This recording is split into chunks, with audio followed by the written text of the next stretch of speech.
Good morning, everybody. It's a great pleasure to be here for this conference of Rethinking Economics, which is very much something which has been to the forefront of my mind for the last several years. My present role in life is as a senior fellow of the Institute for New Economic Thinking, which was set up about 3 or 4 years ago to encourage and support the rethinking of economics. And we have been incredibly pleased that alongside our efforts in that institute, there has been a sort of bottom-up movement coming from economic students demanding new and more fruitful approaches to economics. I'd like to begin by just sort of saying, well, why am I qualified to talk about rethinking economics? I think it's important to start by saying is, I've never been a full-time academic economist. I did economics at Cambridge. I did, first of all, 2 years of history and then 2 years of economics. I was then a college supervisor in economics. I've taught economics on a part-time basis. I have various visiting professorships.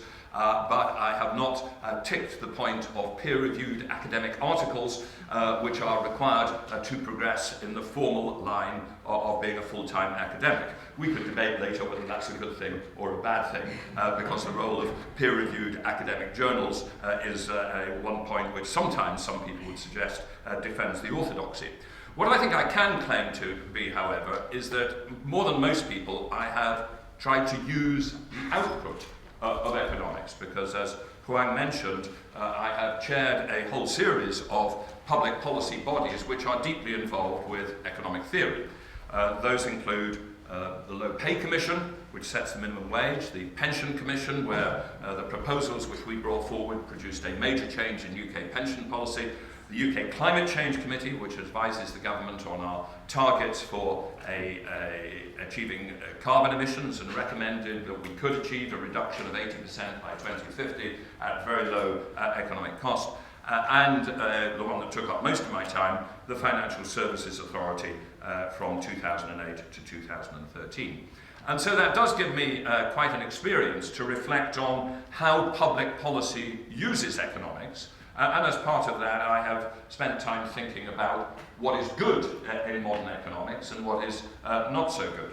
And I have to say that that experience has left me, and this is one of the themes I'm going to explore this morning, with a sense of a real distinction between some of the fertility and usefulness of quite a lot of microeconomics and a very major problem about modern macroeconomics. And I want to end up by reflecting about why that is. The reason why I say that microeconomics has often been useful is, if you look at the work that I did on the Low Pay Commission, the Pensions Commission, the Climate Commission, I think I was very aware of what I call a dominant political orthodoxy, which I believe it is important to push back against, about always relying on free markets and dealing with climate change will cost the economy well, and high minimum wages will destroy jobs. There is a dominant tendency in part of politics to believe that. But if you look at what actually economic theory of the last 30 or 40 years says, it provides us with all sorts of fertile ways to address those microeconomic issues. So when we were looking at low pay, we were well aware that there were a body of thought to do with monotony labour markets, which enabled us to understand why we could increase the minimum wage, as we did during my time as chair, above the rate of average earnings without that hitting job creation. When I did the Pension Commission work, although there was a very strong dominant tendency before to believe that what we ought to do in UK policy was rely on the free market and transparency and people contracting, there was a very rich body of microeconomic theory about how people really make decisions and the importance of inertia and hyperbolic discount rates, and all of that informed the recommendations that we came up with, which was to use the device of auto-enrollment, opt-out rather than opt-in, as a nudge factor. And all that was available within the economic literature. Similarly, within climate change, Nick Stern's great book on the economics of climate change builds on a long history of understanding the nature of externalities. I mean, economics has always known that there are externalities, but also a rich understanding of the way that we should think about discount rates in thinking about the far future, etc. And we found that very useful in our climate change work. So whereas in the work which was, as it were, not to do with the financial system, but to do with climate change, with pensions, with low pay. Whereas I sometimes felt that we had to push back against a dominant political ideology which was too fixated with free market approaches in all respects, economics provided very good insights. And then there was the financial crisis. I joined the Financial Services Authority on the morning of September the 20th, 2008. Saturday, September the 20th, 2008. Now, the reason why I'm never going to forget this debate is two things. First of all, I remember it's a Saturday for the funny reason that the previous Monday, the previous head of the FSA, Cal McCarthy, rang me, and he just spent the entire weekend on the phone to America dealing with the collapse of Lehman Brothers. And he called me on the morning of Monday the 15th of September, and he said, Adair, when does your contract say you're starting? And I said, well, it says I'm starting on Monday the 22nd. I mean, most people start jobs on a weekday. And he said, well, could we change that? Could we make it next Saturday? Because I've had a terrible weekend, and if it goes wrong next weekend, I want it to be your weekend, not my weekend. So I joined on Saturday the 20th, 2008. It was 5 days after Lehman's had collapsed, 3 days after AIG had collapsed, and it was precisely 15 days before we were sitting, myself and Alistair Darling and Mervyn King, in the Chancellor's office, in the Treasury, with all the bankers opposite us, and telling them that we would have to make a major intervention and essentially nationalise part of the UK banking system. It was, as often said, rather like being appointed captain of the Titanic after you've hit the iceberg, but before you've actually sunk. The entire financial system was collapsing.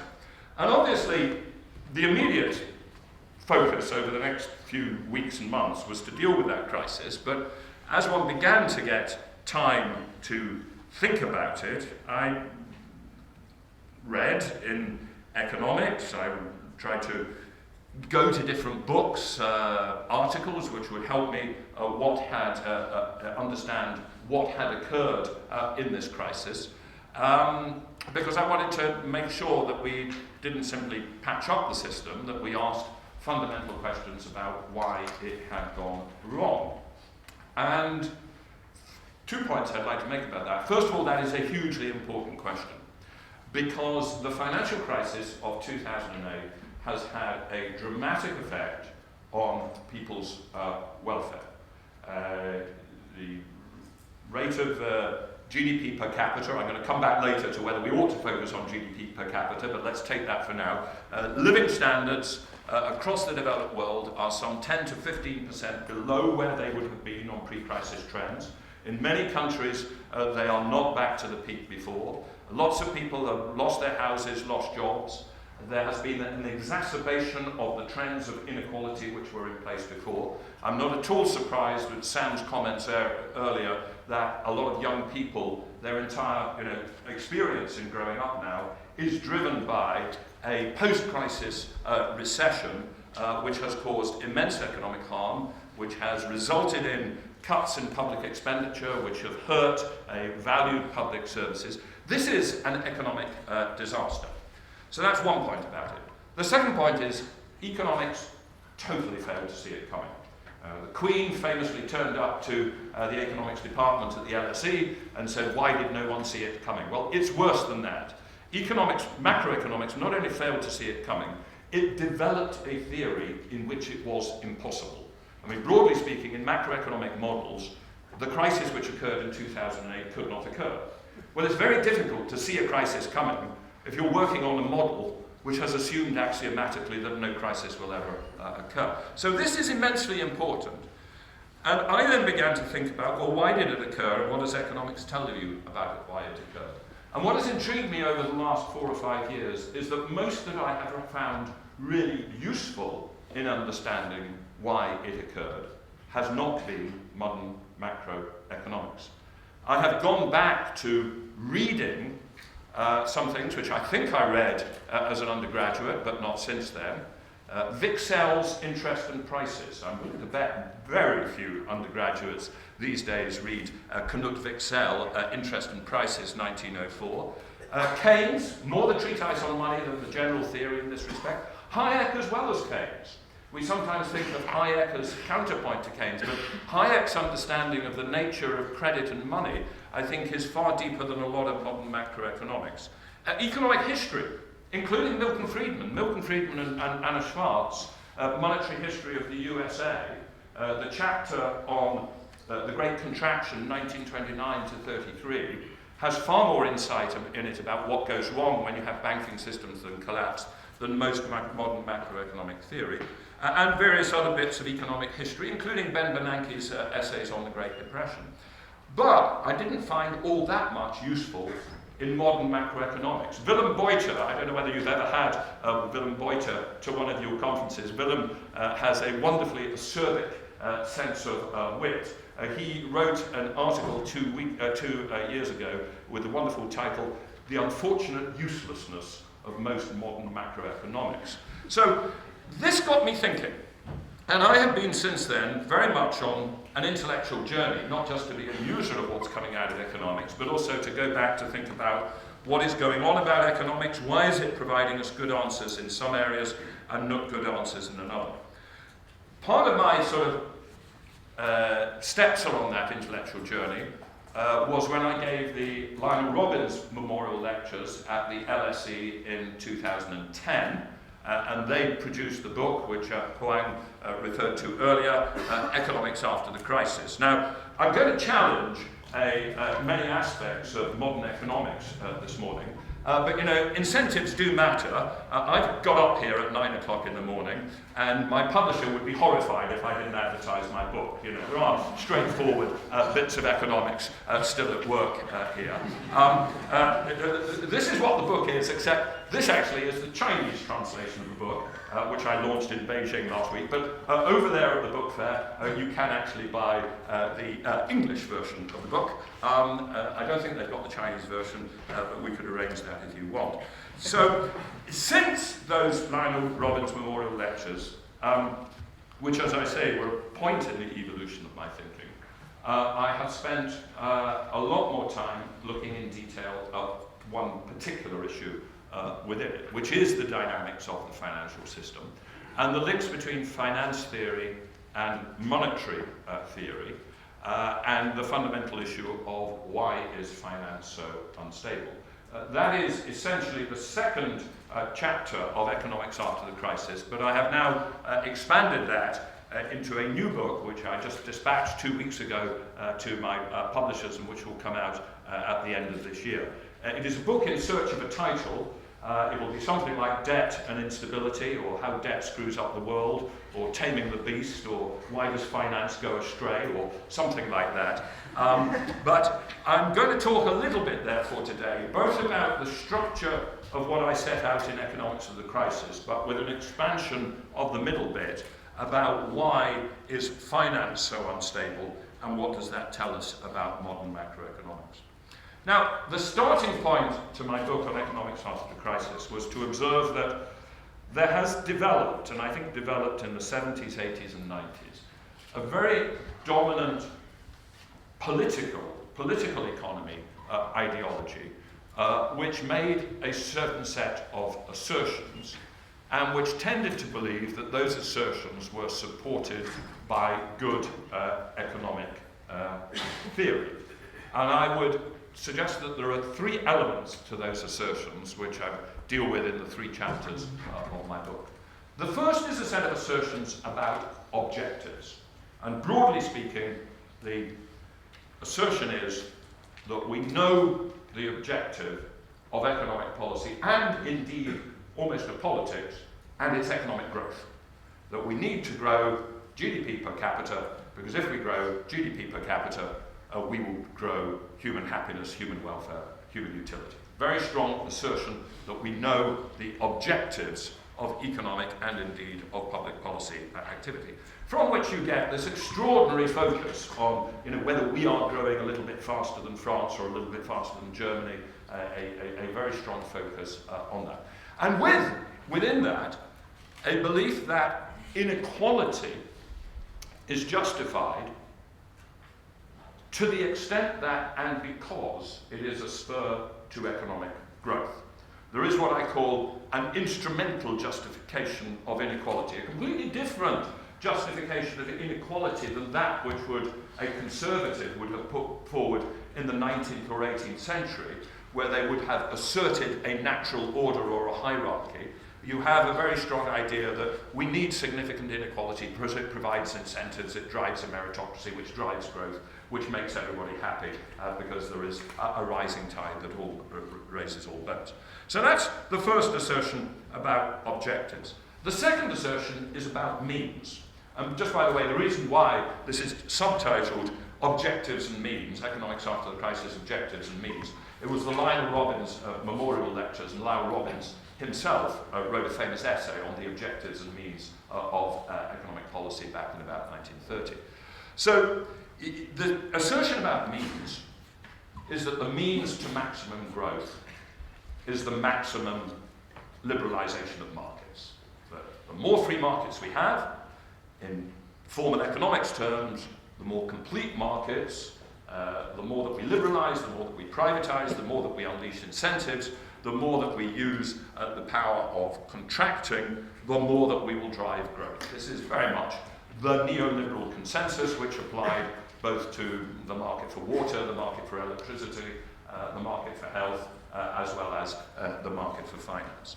And the third assertion is that the first two are based upon a robust body of economic theory which is rooted essentially in assumptions of human rationality and which can be expressed in highly mathematical economics, which arrives at a certain set of clear conclusions. So that is the structure of what I think of as the conventional wisdom.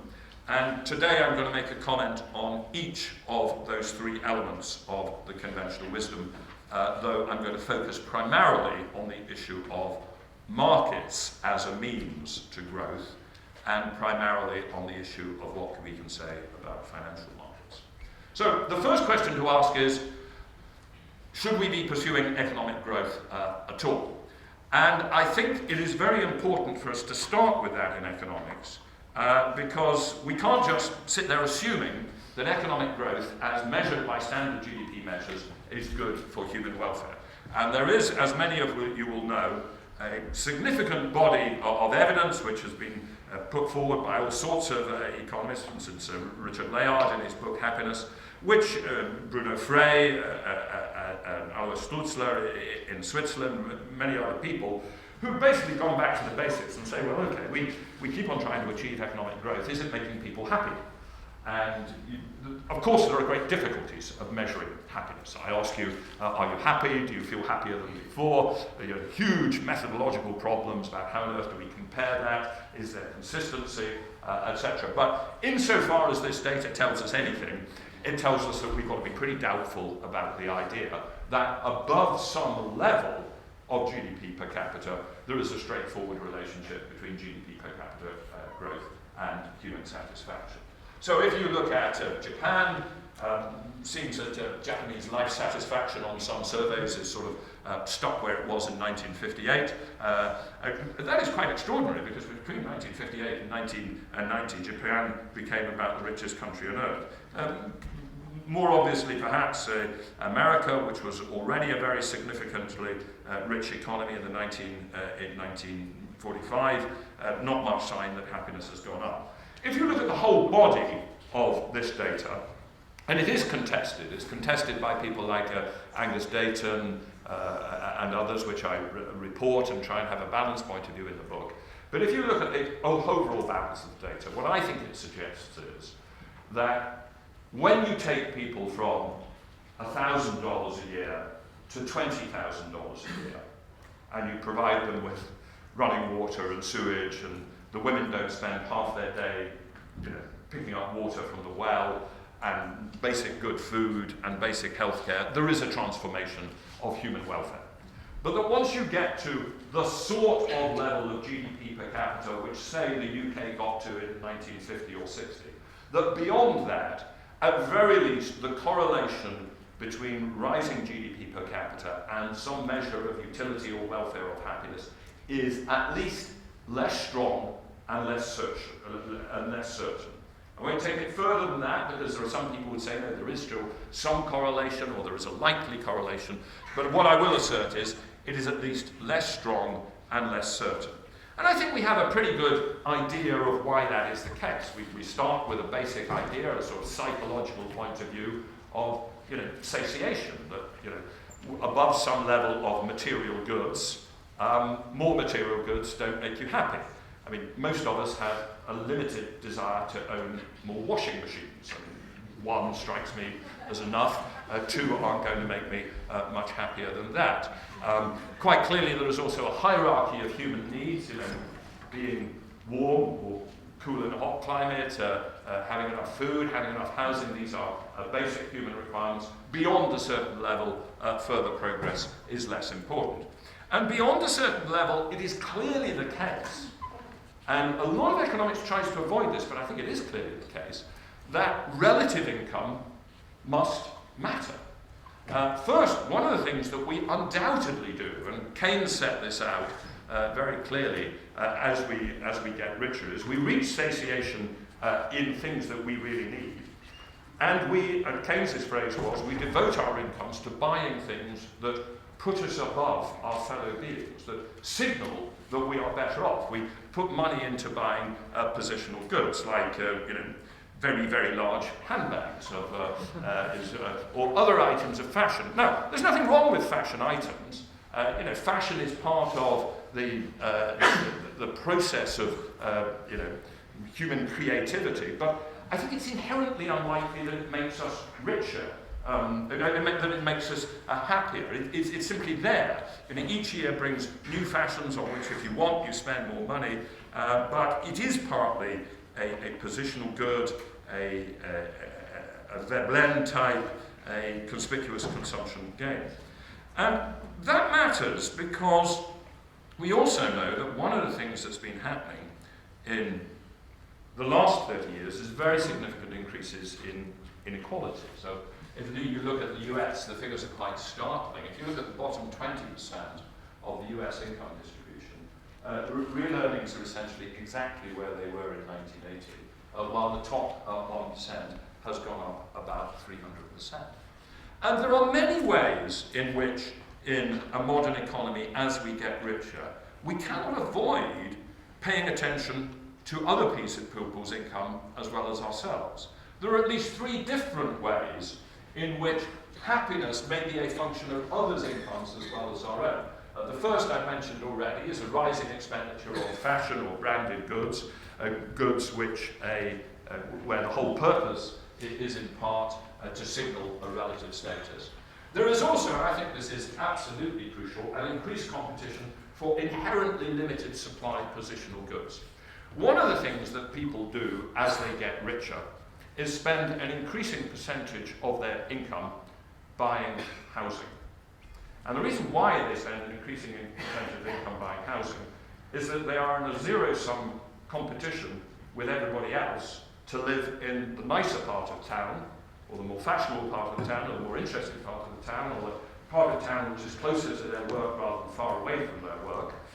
But if that is a limited supply good, as all the incomes go up, all we can do is compete with ourselves more ferociously with that and drive up the price of houses, but there are no more houses there at the end of the day. Those positional good factors, I think are really fundamental to why beyond some level relative income status. And then, of course, there are just congestion externalities. I mean, the fact is that although our television screens are full of car advertisements, which try to get us to buy the latest car, all the advertisers ought to be done under the advertising standards basis. Because all of these ads are fundamentally shot at about 4 in the morning in rural Scandinavia or Scotland, And they show you something that you haven't seen for years, which is an open road along which you drive with your car. They're selling you something which doesn't exist. You buy this car, which is going to accelerate around these bends in rural Scotland, and you sit behind somebody else on the M25. Well, it's pretty clear then that rising income is less likely to make you happier. I think the resolution of this is that we have to think in terms of as there is some sort of economic and technological progress, this really ought to say, I shouldn't say income actually, this should say utility or happiness and contentment, some measure of human welfare. I think there are quite clearly a range across which we develop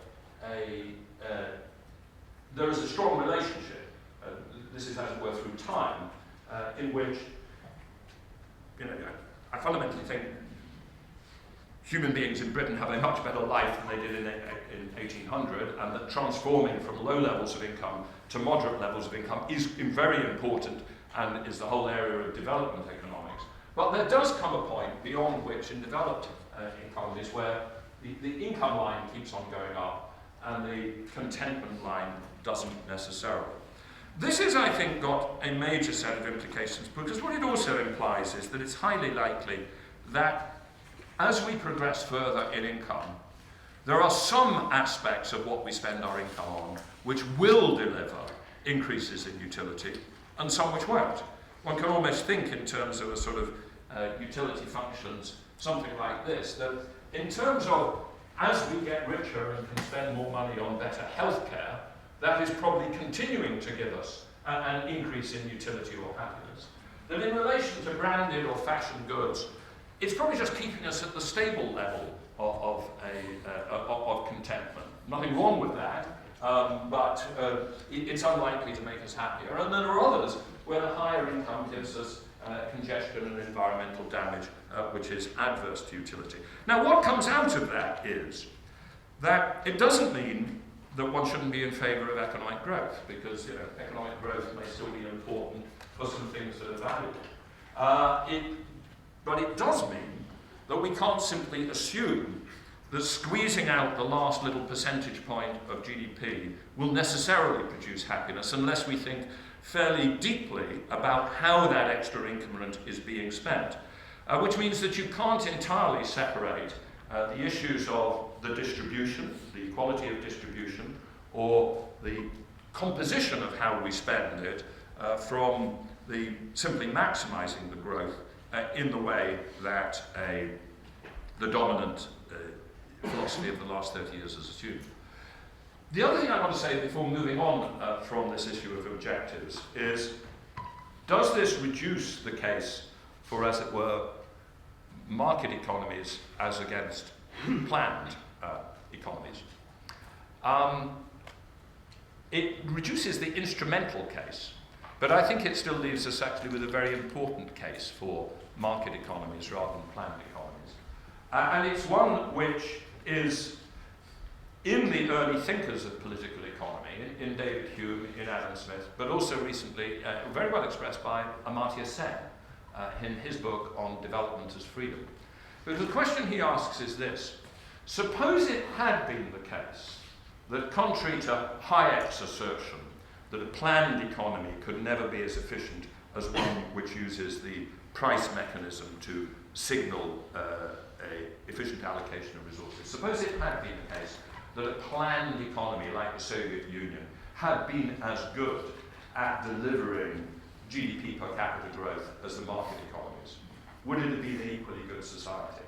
And he says no, because the right to decide where you work and what you spend your money on is in itself a part of freedom, separate from the outcomes of economic growth.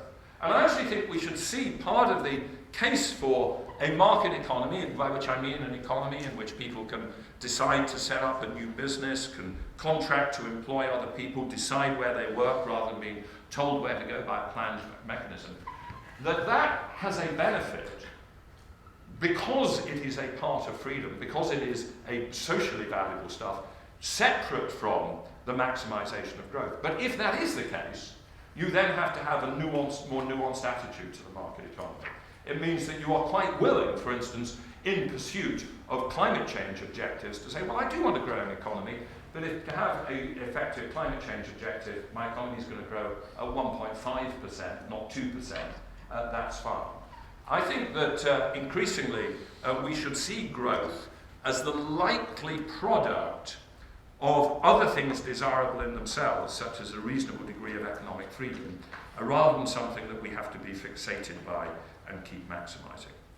Let me move on to the question of means. But before I get to the question of means, I said earlier that the financial crash had produced GDP per capita 10 to 15% below trend level, but I've now just challenged whether GDP per capita is the objective. So, well, maybe the financial crash wasn't all that bad after all. Well, it was, because what we know from the same body of human psychology and theory, which tells us that maximising GDP per capita growth may not be the be-all and end-all of life, we also know that people are hugely adversely affected if they receive setbacks to wealth or income already achieved. And actually there's a very strong body to think that stability of an economy is far more important than maximising the last percentage point of growth.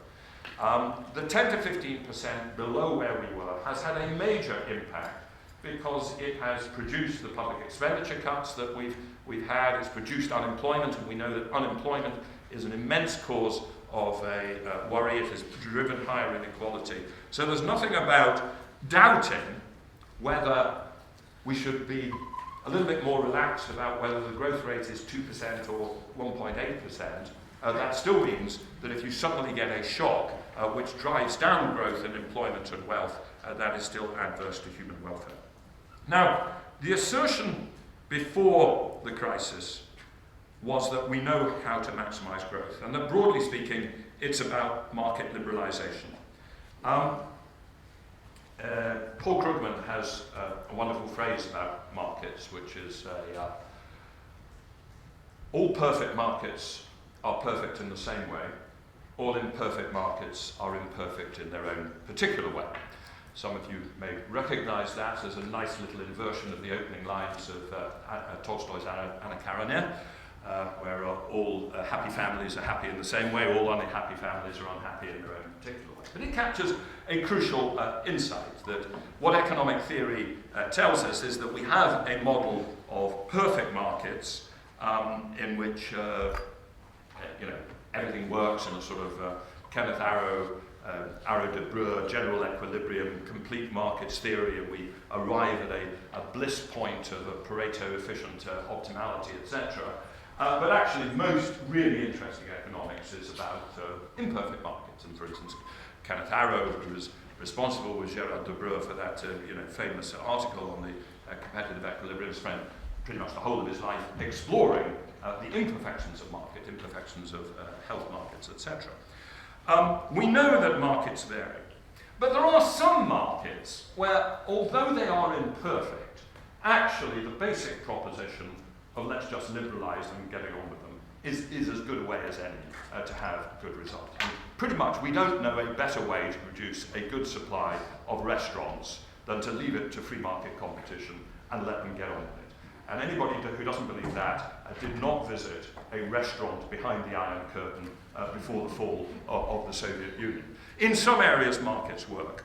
In other areas, however, they work much less well. I mean, clearly in health service, we know that there are all sorts of reasons to do with the way that the difficulty of contracting, the asymmetry of information between producer and consumer, and the way that contractual relationships, pecuniary relationships can drive out intrinsic motivations. We know why it is not the case that you want to run health services on the basis of a pure free market. I think before the crisis there was a tendency to believe that we just needed to extend the role of markets further and further, and I think that tendency is still there. And we need to use good economics to push that back, to say, no, there are some areas where markets are really powerful and some where they're less. I think later Bill Janeway is talking. He talks, for instance, as somebody who has been extremely successful himself as a venture capitalist in the IT sector, about the crucial role that the state played in the origins of the basic technologies which made the IT sector possible. So there are lots and lots of potential areas where the state is important. But I return to my theme before. I think in most of those, we've actually got lots of good economic theory of why we need a role of the state or a government, why you can't leave it entirely to free markets. I don't think that economics can be blamed for not having provided us with a good understanding of what the problems were. There's always been a variety of economic insights, even if the political interpretation of that is a bit simplistic and naive.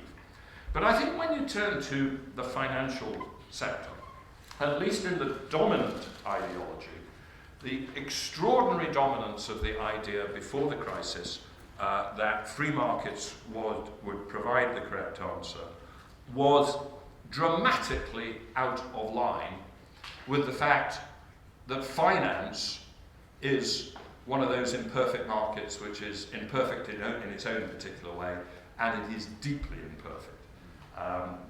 The market for finance is not remotely like the market for restaurants or other markets that work adequately well. It is an area of deep imperfections. Before the crisis, one of the things that you could observe was an extraordinary growth in the increase of the financial sector. So the financial sector back in the 1850s in the US was about 1% of GDP. It went up to the crisis of 1929, it fell, and then it had risen before the latest crisis to about 8% of GDP. And there are similar trends in the UK, and it is even bigger if you look at gross operating surplus, even bigger if you look at equity market capitalization. And one of the fundamental questions we need to ask is whether that growth was a good thing for society or a bad thing for society. Now, crucially, if you really believe in the efficient market hypothesis and the rational expectation hypothesis, you shouldn't even ask that question, because you know axiomatically that if it occurred, it was beneficial. But a major purpose of the second chapter of my book, the book already produced, and the absolute core of the book that I'm about to produce, is to ask, why did this growth occur, and was it beneficial for society? First question is, where did the growth come from? The growth essentially came from two elements. It came from a dramatic increase in the leverage of the real economy. This is US figures. In 1950, private credit as a percent of GDP in the US, this is the advanced economies, but it's the same for the US, the same for almost all advanced economies. In 1950, private credit as a percent of GDP, about 50%. By 2007, about 170%. Very similar figures in the UK. So partly what's been going on is the financial system has got bigger because it has provided more credit to the real economy. It has also got bigger, however, because it has done more things with itself. This may seem a slightly odd development, but if we now look at more detail at an increase in US debt to GDP, you can see in the blue line and in the green line very significant increases in the debt levels of the household and the company sector. But the biggest factor here is that red bit growing from 1970, which is called financial. And what this is a whole set of assets and liabilities between the financial system, between Deutsche Bank and Barclays, between Barclays and Societe Generale. An explosion of complexity, which was also related to what we call the growth of shadow banking, where alongside the existence of commercial banks, we had a rapid increase in all sorts of other non-bank intermediations. So a crucial question, I think, when we are thinking about the means of economic science and about our economic theories is, what do we think about this growth of financial activity. Now, as I said earlier, if you start from the assumptions of the rational expectation hypothesis and the efficient market hypothesis, all this stuff is axiomatically beneficial, and it's beneficial because what it is doing is completing markets. All this complexity, this doing contracts with one another, CDS contracts, the financial innovations of making CDO structured credits, in Arrow de Breu terms, they are completing markets. They are creating a contract which did not previously exist. And if you start with an assumption that markets are either perfect or capable of being made perfect, then the more contracts there are, the more that you will produce a perfect result. Well, quite clearly, I think one of the most fundamental points we have to make in rethinking economics and in challenging dominant economics is that the efficient market hypothesis is wrong. It's just wrong. I do not think that the movement of the NASDAQ index from about 1,500 in 1998 to 5,000 in 2000, back to 1,500 by 2002, can be explained in terms of any rational process of thinking about what the prospective cash flows from those companies were. And indeed, that's not really what the actual technical measures of the efficient market hypothesis prove. Broadly speaking, the efficient market hypothesis proves that there aren't arbitrage possibilities, that there is no free lunch. But the hypothesis that there is no free lunch is not the same as the hypothesis that the price is right. Those are two fundamentally different things. As James Tobin said, there is a difference between an information arbitrage concept of efficiency, that there is a free flow of information, and a fundamental valuation argument of efficiency. And there are at least three reasons why we should not expect financial markets to be, as it were, rational. Why we should expect them to display disequilibrium in which they diverge very significantly from any rational equilibrium. Those include the fact that human behavior is not wholly rational. Well, there's a wonderful body of economic theory, Danny Kahneman and others, which talks to that. The inherently imperfect information, the work of Joe Stiglitz, for instance, in his Nobel Prize lecture, which illustrates that there are information imperfections which you will never overcome by the classic neoliberal answer, which is let's just make things a little bit more transparent and let's have remove the barriers to information. And crucially, inherent uncertainty, not just probabilistic risk, which is of course the great insight of Frank Knight, of Keynes in his treatise on probability, and an issue to which I know you'll be returning later this morning with David Tuckett and Bill Janeway. So, broadly speaking, there is a body of theory, and here's an interesting point. You know, in saying all this, there's lots of modern economists who have been saying all this. So we've got to think about why was the efficient market hypothesis so dominant in policy, even though there was all this. I mean, Danny Kahneman won the Nobel Prize. Joe Stiglitz won the Nobel Prize. It's not that, you know, the great prizes of economics have been excluded from people who are thinking differently, but somehow in the translation to economic policy, it was one side that dominated. However, what I'm now going to go on to say is that although equity markets are irrational, I don't think we can do much about it. And I don't think that we need to do all that much about it. Because although they are irrational, and I know Bill Janeway will talk about this later this morning, you can't compare them and say these are producing a misallocation relative to a perfect plan. If a perfect planner existed, we would not rely on equity markets to allocate capital. But there is no perfect plan. States fail, politics fails, as well as markets.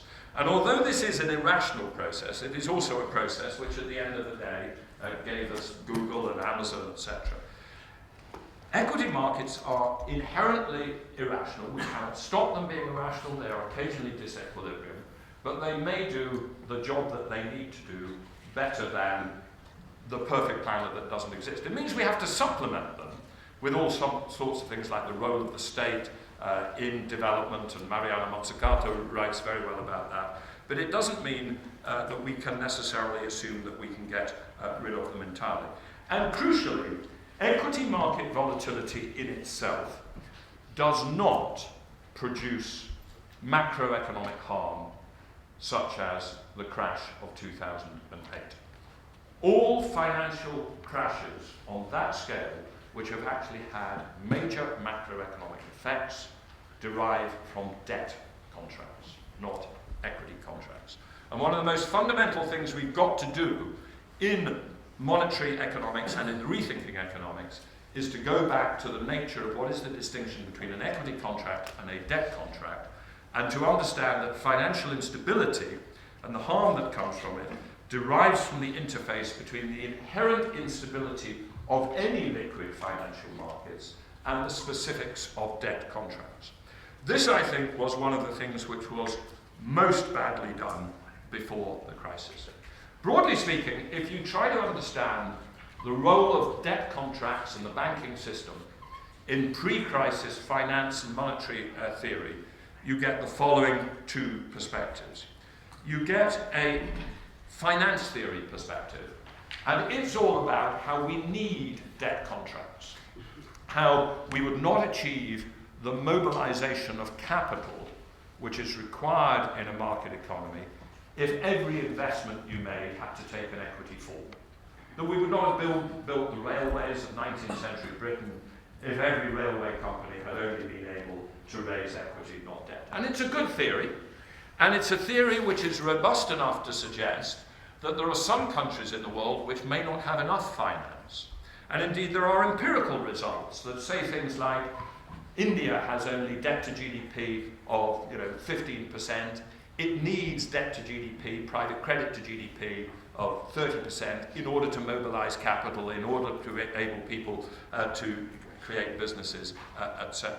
So that's what finance theory told us. And most finance theory before the crisis, insofar as it was worried about anything, it was worried about countries which didn't have enough debt, didn't have enough private credit within them, not those that had too much. As for modern macro theory, predominant modern macro theory, whether you call it new classical or new Keynesian, it, broadly speaking, ignored the banking system. And this really is one of the most extraordinary developments in modern macro. As Mervyn King has put it, the dominant new Keynesian model of monetary economics lacks an account of financial intermediation, so that money, credit, and banks play no meaningful role. In the predominant models used by central banks to think about the economy, which are called dynamic, stochastic, general equilibrium models, there fundamentally is no banking system. In Michael Woodford's big book, Interest and Prices, which was actually named after Wicksel's Interest and Prices, there is essentially no banking system. The assumption is what I call implicitly Wickselian, but without, I think, the insights which are in Wicksell. The basic idea is that we can use one instrument, the interest rate, to achieve low and stable inflation, and if we assume low and stable inflation, we don't need to think about how many debt contracts are there in the economy, because low and stable inflation will only result if the amount of debt contracts in the economy is optimal, where optimal is a relationship between the natural rate of interest and the money rate of interest, which is central to Wicksell. I think both the finance theory perspective and the monetary policy perspective were fatally wrong, and that this is central to what went wrong in the crisis of 2008. They were wrong because they are based on descriptions or assumptions about what the banking system does and what credit creation does, which are simply mythological. If you pick up economic textbooks or advanced undergraduate textbooks or advanced macro textbooks or most finance theory literature, and insofar as there is a description of banks and bank lending there at all, they basically say two things. They say banks take deposits from savers and they lend it out to borrowers, and they then say what they lend it to is entrepreneurs, businesses, allocating the capital between alternative investment projects. The trouble is that both those statements are just detached from the real world of what banks actually do. They're detached in two respects. First, they're detached because banks do not just take money from savers and lend it out. They create credit, money, and purchasing power. And that's there in Wicksell, It's there in Hayek. It's there in Keynes's treatise on money. It's still there in various bits of 1950s and 60s literature, and then to an extraordinary extent, in what I have called the strange amnesia of modern macro, it exits our thinking about the way the world is. Second, our problem is that the idea that banks lend money to entrepreneurs stroke businesses is no longer true. Banks do three things in terms of whom they lend it to. They lend it to finance increased consumption, enabling an intertemporal shift of consumption within lifetime income, though there's a problem there that it isn't just within lifetime income. I think in an arena of increasing inequality, people often borrow money in an attempt to overcome a deficiency of lifetime income rather than simply smoothing it within a permanent income constraint in the way that theory suggests.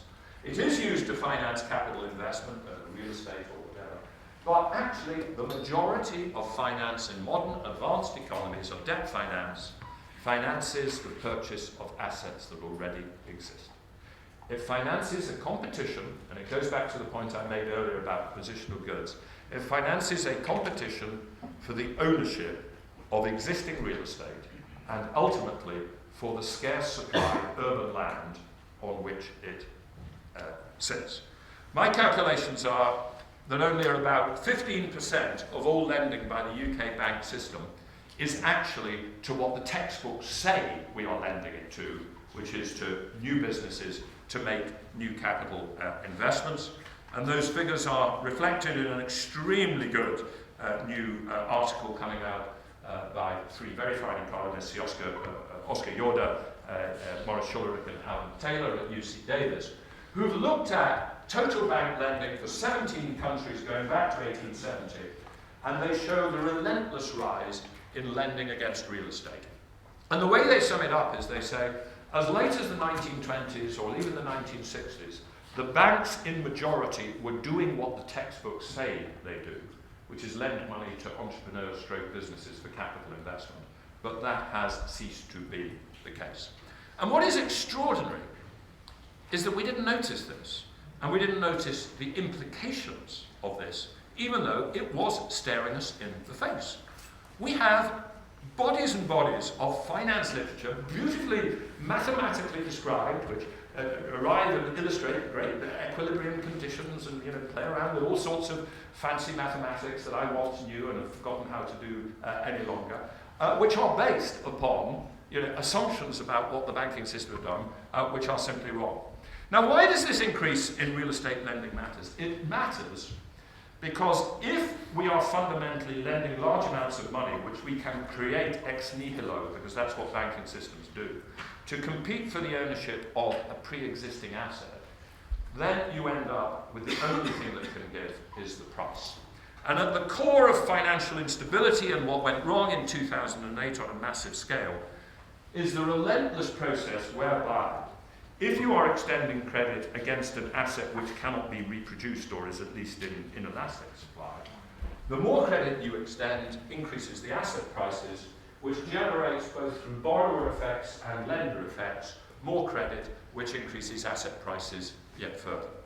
And the relationship between credit extension and asset prices is relentless, house prices, and is not is relentless. And this is not part of the story of financial instability. It is the absolute core of the story of financial instability. Because when this crisis, when that prices get so high that confidence breaks and this cycle spins into direction, we end up with the debt overhang effects with which we are now struggling. The fundamental reason why 5 years, 6 years after the crisis, we are 10 to 15% below where we would have been on a GDP per capita increase. Why that is the case, despite interest rates close to the zero bound, is that the financial system accumulated levels of debt, which appeared to make sense as long as asset prices went up, but when asset prices fell, and particular house prices, people switched to cutting investment and consumption, the private sector deleveraged, and as a result, we moved into a recession. We knew this pattern from Japan.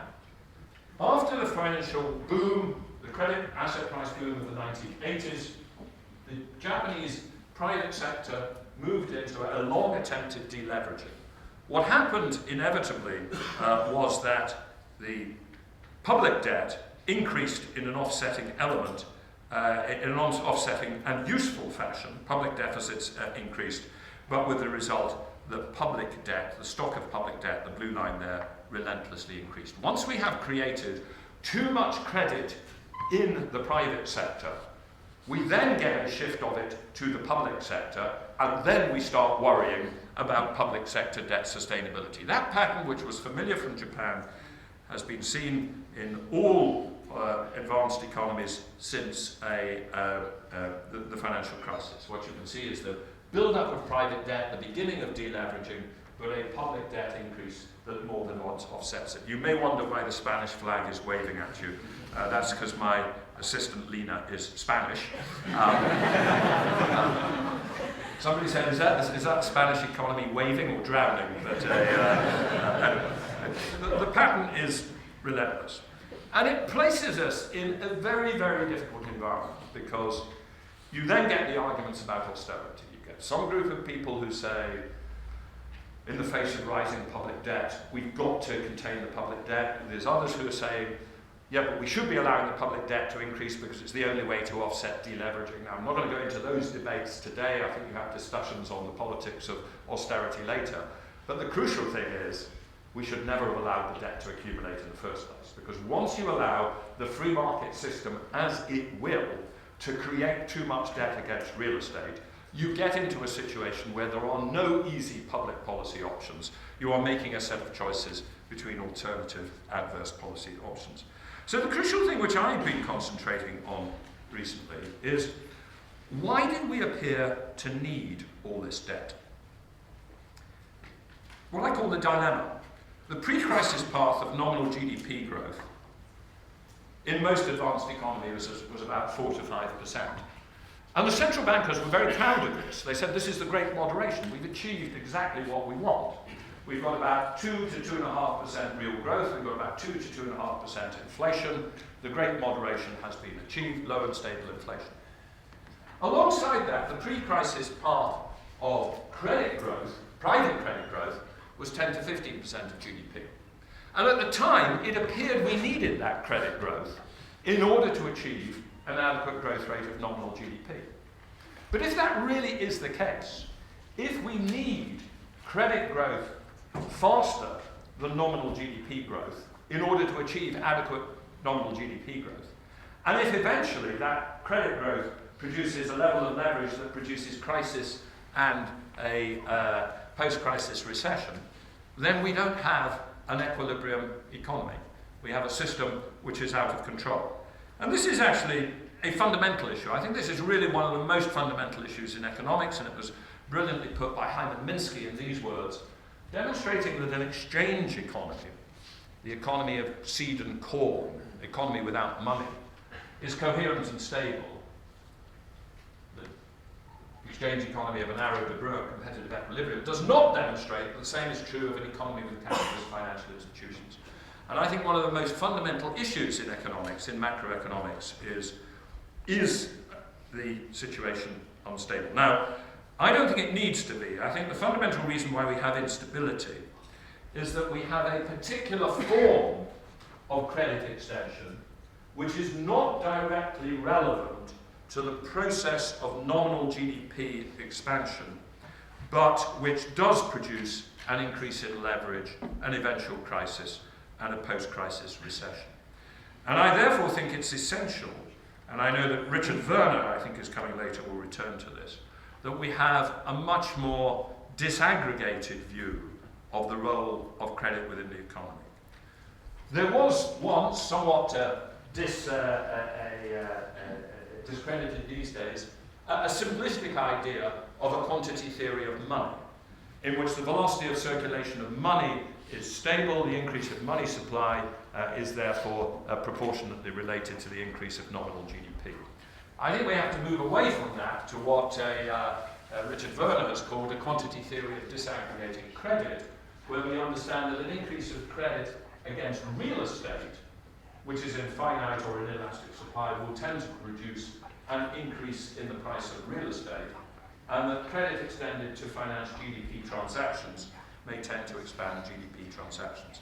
There is, therefore, I'm suggesting, a whole body of theory within monetary economics and finance economics which has not been adequately explored, which arises at the interface between the irreproducible asset of urban land and real estate, the finite supply of that, and the infinite capacity of the banking system to create credit, money, and purchasing power. Now, you may think that I am overstating the importance of real estate within our economy and positional goods within our economy. But I want you to simply look at the figures from Thomas Piketty's Capital. And a point which I don't think Piketty himself has adequately focused on, which is the vast majority of his story of an increase in the wealth to income ratio is about real estate and land. If you look at the Capital in Britain, this is just taken straight from Capital in the 21st century, Piketty's famous decline in the wealth income ratio and then increase it. Look at the balance over the last 30 years. The vast majority of the increase is coming from housing. The vast majority of that increase has nothing to do with new housing construction. It is an increase in the value of the land on which the housing sits. And indeed, the calculation that we have made is that for France, Germany, and the UK, on average, about 90% of all Piketty's increase in the wealth to income ratio is a real estate and urban land effect.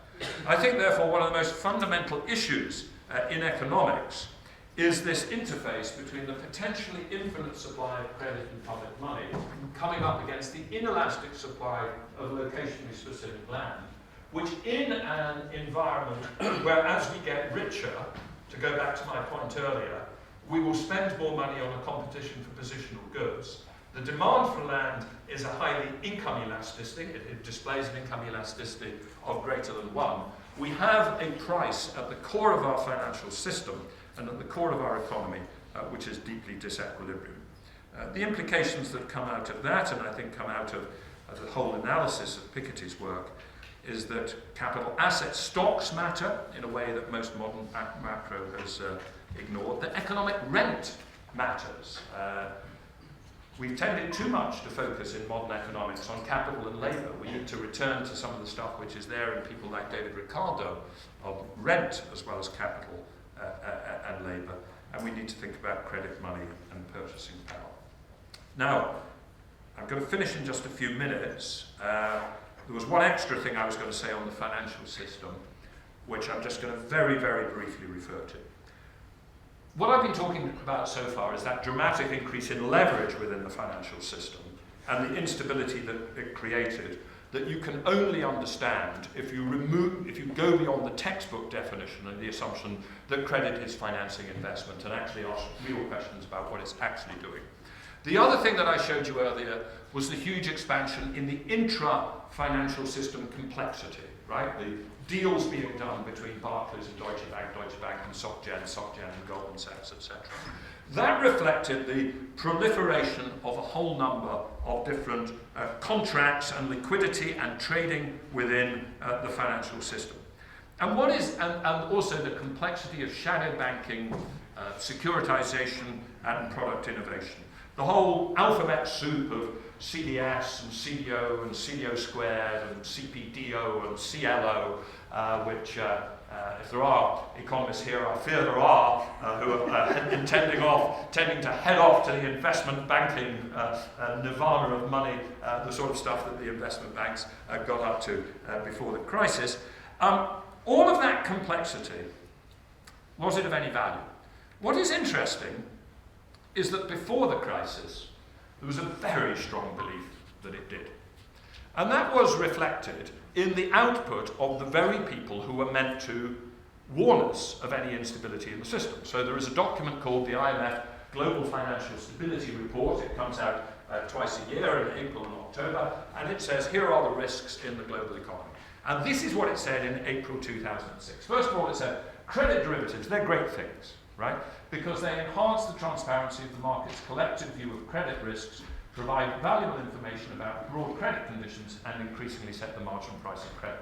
Now, anybody who knows sort of basic economic theory, Adair type theory, can recognize immediately that what's going on there is assertion about the value of price discovery, and that the more we have a clear price, the more that we will achieve efficiency. But we also believe that it was making more stable. I love this quote. There is a growing recognition that the dispersion of credit risk by banks to a broader and more diverse group of investors has helped make the banking and overall financial system more resilient. The improved resilience may be seen in fewer bank failures and more consistent credit provision. Consequently, the commercial banks may be less vulnerable today to credit or economic shocks. This is 15 months before the onset of the biggest financial crisis we have ever suffered. Now, I've got a funny feeling that the chap who wrote this is chained to the basement. Somewhere down in the basement of the island. He's not allowed out into the light of day any longer because they're a bit embarrassed by it. But it was the very strong, dominant thesis. And what it was a thesis which comes straight out of economic theory. We basically had a belief, and I have to say that when I moved to the FSA, I was aware that this was within the sort of the walls of the FSA, the institutional DNA of the FSA. We believed in market completion theory, and we believed in market liquidity theory. We believed that the more markets we had, the more that people would be able to hedge risks, the more stable the system. And the more markets we had, the more liquid the markets, the more that we would achieve price discovery, and price discovery would deliver allocative efficiency. And those are ideas which are, as it were, what I call hand-me-down ideas out of Adair. They are ideas which basically believe that while we recognize that markets are imperfect, what we must do is make them a bit more perfect by more transparency, more liquidity, more contracts, and we will edge closer to the bliss point of a competitive equilibrium. It is absolutely fundamental to understand that good economics tells us that that is not true. That whenever in financial markets we complete a market by making a new contract possible, yes, we make it possible for one person to hedge that risk, but we simultaneously make it easier for somebody else to place a bet which can be destabilizing. This is the absolute core of the writing of Joe Stiglitz, that market completion and market liquidity are double-edged swords, as a result of which it may be that one can construct a theory in which increased financial intensity is not, as we wrongly assumed before crisis, a linear and limitless relationship. It is an inverse U.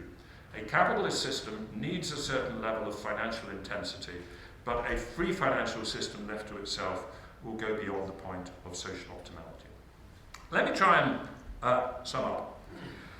I mentioned at the start a distinction in my experience between work on the Low Pay Commission, the Pensions Commission, the Climate Commission, where I had some concerns about a dominant body of economic ideology or of economic interests that doesn't want the market interventions which are needed to pursue social objectives.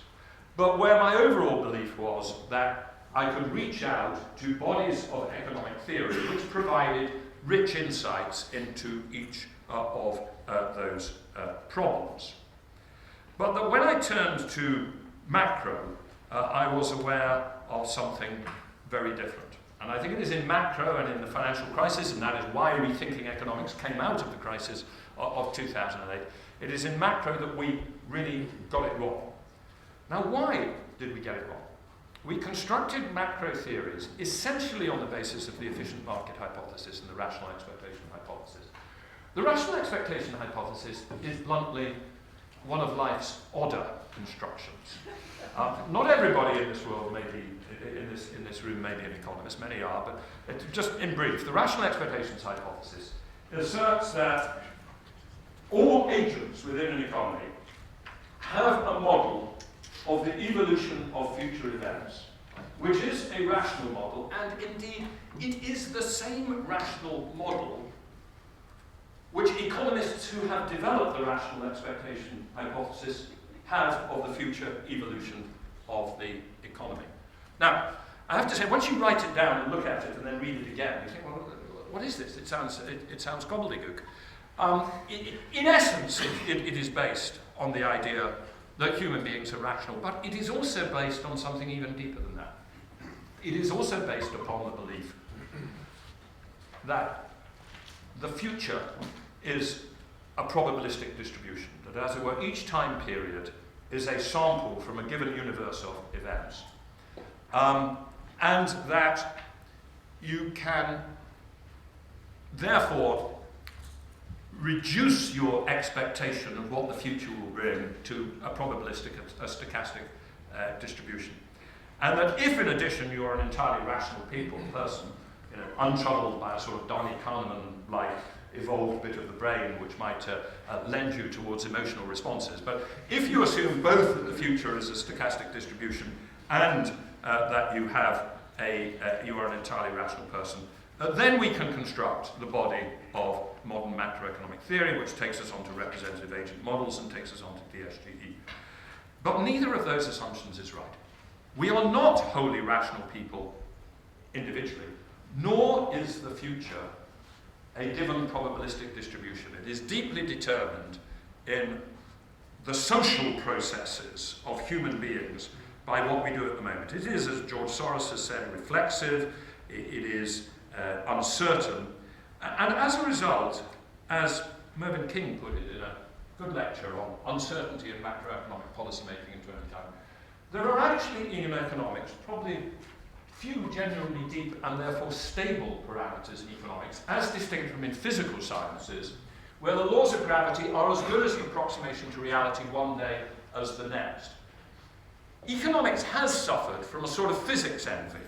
Now, of course, if there are physicists in the room, they may say, yes, but if we get to a real deep level of physics, sort of Heisenberg uncertainty principle, quantum physics, even physics is uncertain rather than deterministic. But that's why Mervyn looks where the laws of gravity are as good as an approximation one day as the next. I mean, broadly speaking, although at a deep level physics has deep uncertainty, we can construct bridges and do engineering on the basis of Newtonian physics, which basically makes a set of deterministic arguments.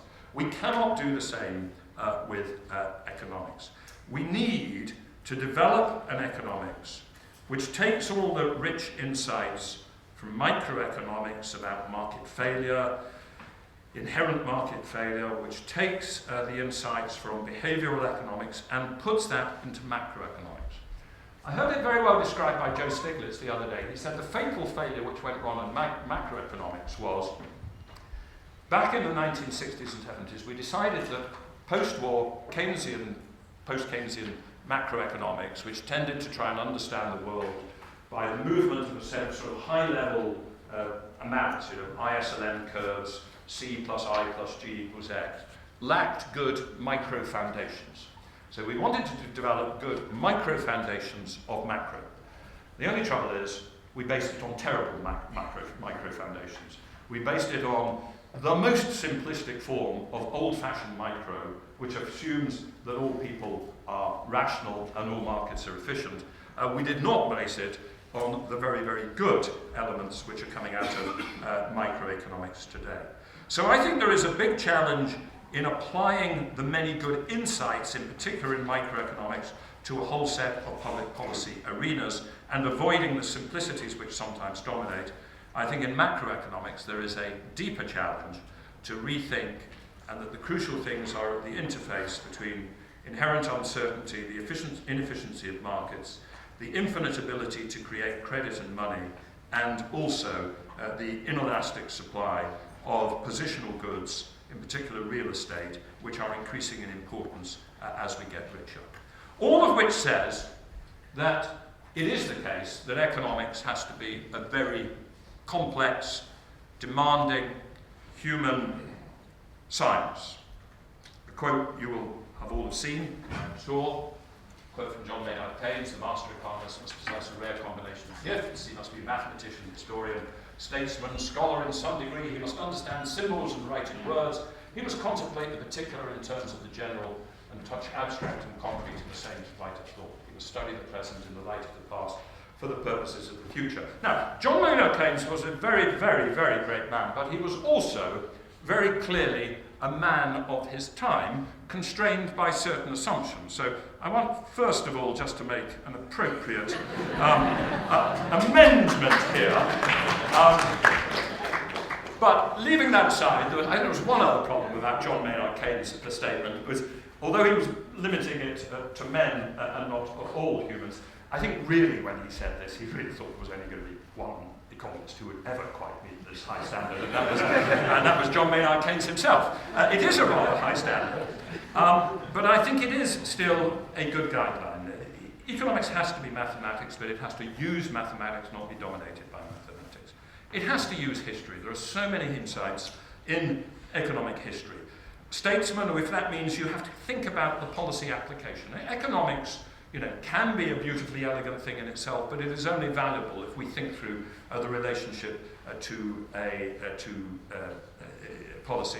And philosopher, I think these days I would have added, in addition, evolutionary biologist and psychologist, because I think actually, whereas he lived at a time where we didn't really understand enough about the brain or evolutionary biology to go beyond the simple assertions. And he made some great intuitive assertions. He got a lot of things right intuitively, but we now have the ability to combine the economics with the whole area of psychology and human behavior in a thoughtful fashion. So I think those words, suitably amended, are still applicable. I think they are still a good line for rethinking economics, and I wish you all the very best with your endeavours. Thank you very much.